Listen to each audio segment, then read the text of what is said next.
Aloha, Will Lidgate here, coming to you live and direct from the guest room, and really excited about the opportunity to speak at Tedx Berkeley, Valencia. And I thought I'd help to clear up in this short video a couple of things about chocolate. People say, "What's cacao?" You've heard this word cacao. Cacao if you've been around the craft chocolate community or the bean to bar community. So what exactly is cacao? How is it different from cocoa?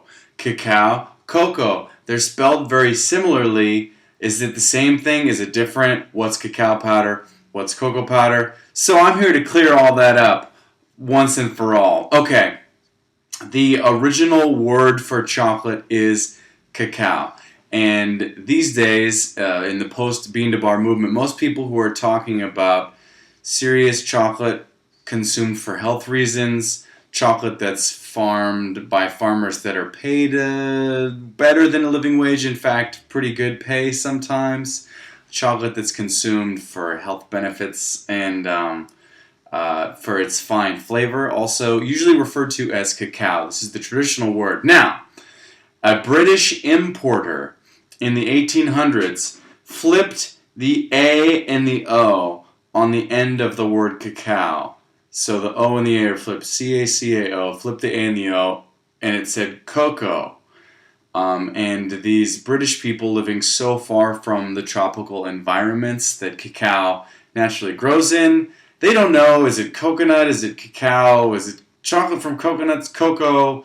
So, because of this one spelling mistake by this British importer on a very large batch of cacao being imported, the name stuck, and henceforth was referred to as cocoa, and still to this day is referred to as cocoa.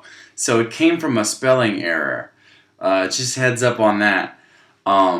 These days, cocoa oftentimes refers to a product that has had its cocoa butter, a chocolate product, which is basically made of chocolate beans that have had the cocoa butter pressed out of them and then processed with something called the Dutch method, which is processed with alkali to get even more cocoa butter out of them. And then the cocoa powder is used oftentimes mixed with water or milk. One of the reasons they remove the cocoa butter from chocolate is because, of course, oil and water don't mix. Chocolate is very naturally high in these oils called cocoa butter, which turns out are actually incredibly good for you.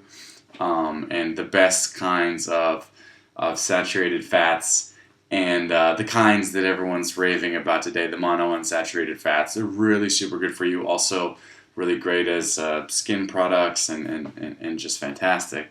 So, but when you press the cocoa butter out, it mixes better for your hot chocolate, for all that stuff.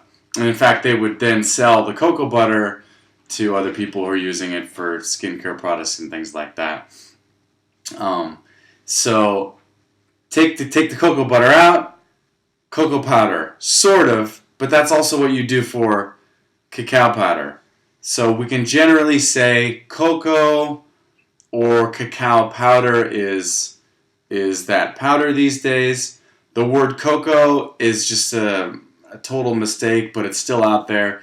And real craft chocolate, usually referred to as cacao. When we talk about dark chocolate, we're talking about chocolate with a cacao percentage that is 60% or higher. So just a few thoughts on cocoa, cacao, chocolate, a little bit about cocoa butter. So pleasure speaking with you, and hope I get the opportunity to do this TED Talk. All right, over now.